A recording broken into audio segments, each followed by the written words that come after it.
Oh yeah.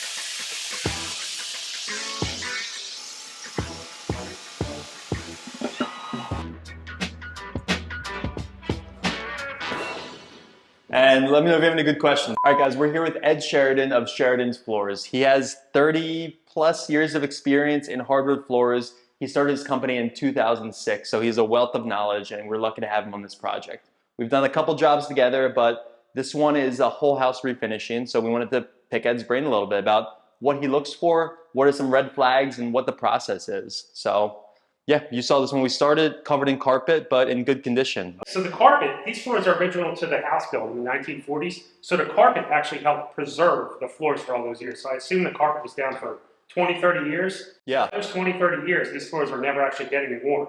So when you see those carpets in these old houses that have been sitting there for 20 years, it's actually a pro to the life of the hardwood floors. Unless, of course, there was a dog doing this business all the time. Dogs or cats, right? Yeah. These are installed in the 1940s, stripped all the way down, and then brought back to life. So these are just finished natural finish. 3 clear coats of oil-based polyurethane, and they looks just as good as they did in the 1940s. So we didn't stain this wood at all. We just sanded it down. You did passes with the walk-behind sander and edged along the sides. Yeah, so our process generally consists of the walk behind, what we call the drum sander, the edger, and then we generally finish with a planetary head on a buffer. Okay. Planetary meaning there's 6 heads on it that orbit, essentially. Okay. Yeah. So like geometry So and that's science generally how we and finish. astronomy. Yeah, so for jobs like this, that's how we finish on those jobs. Cool. These came out beautifully, and you guys did the stairs as well. When you're working on stairs, Yeah.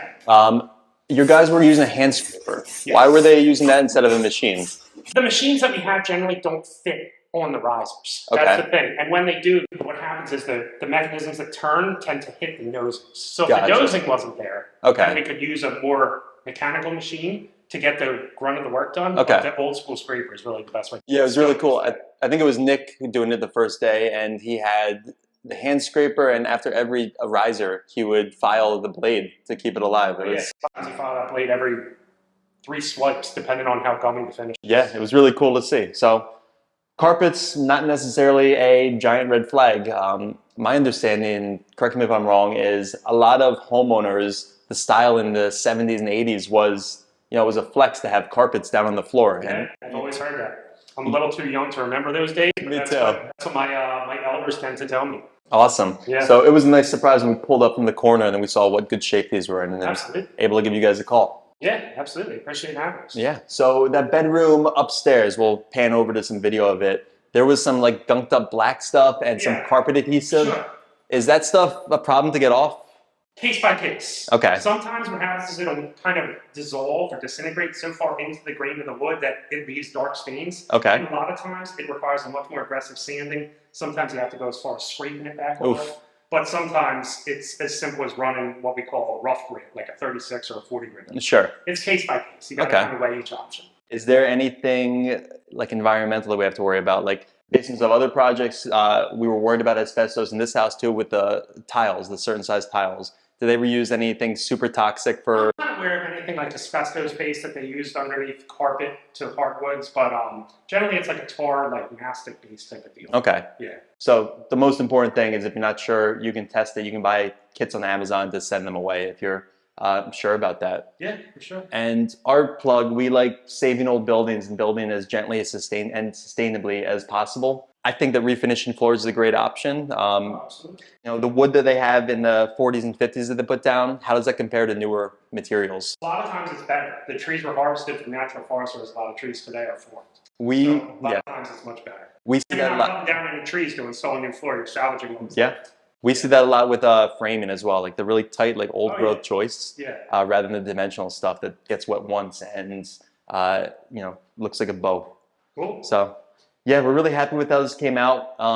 Again, it's all case by case, but pricing something like this, is there, is it more expensive or cheaper? Oh, it's generally about half the cost of the whole floor. Okay, awesome. Sometimes a third, depending on the product you're looking to install. And Ed and his team were in and out in a little less than a week, playing with some weekends in there as well. So it was really quick for us.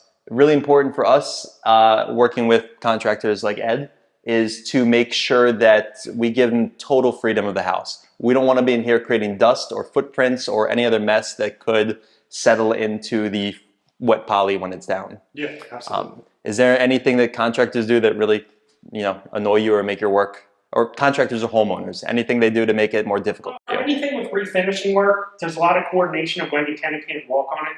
So trying to cram too much in or trying to have access to areas of the house that are being worked on can really jam us up. So it's very difficult for a lot of people to clear the space because they live there, they have furniture there, and things like that. But we have to kind of figure out a way to get it done. Sure. You know what I mean? So that can be the most difficult part. I hear constantly, I would say on average, I get at least 5 to 10 calls a day. It's like, when can I walk on? Sure.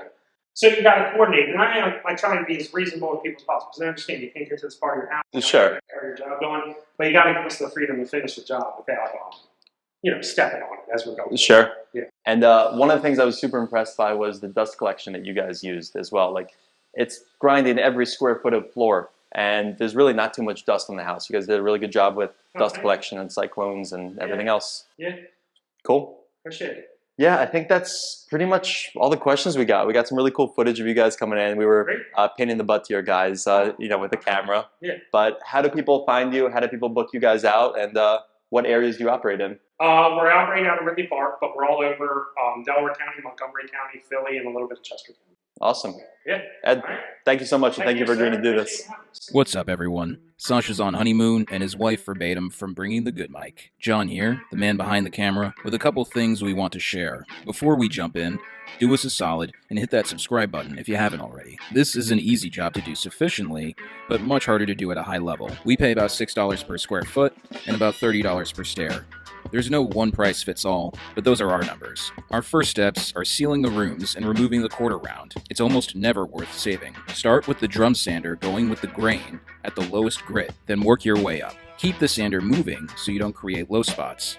If you're experienced with the sander, you can alternate between going with the grain and at a slight angle. You'll need a handheld sander for the edges and something square for the corners. All of these tools can be rented at the big box stores. One thing to keep in mind is that a lot of the professional grade drum sanders are 30 amps and 240 volts. A lot of times, the flooring companies will pop a double pole breaker out and wire their equipment directly to the panel. If you need to repair any flooring, now's the time to fix it. Make sure you key in the seams and use a stainable filler if needed. Make sure to sand it together at least once. If we demo a hardwood floor, we save some sticks at our shop. Craigslist might have some similar aged pieces floating around. If not, try to find the same species wood. Spend more time than you think you need with a shop vac. If you're staining, work in an area that you can handle and always test your stain. One of the beauties about hardwood flooring is that it can be refinished. We're big fans of natural wood sealers and linseed oils for almost everything, but having a penetrating sealer might not be the best thing for the future inhabitants of your house. Happy sanding, and watch your toes. Drop us a comment with any questions, and please like and subscribe.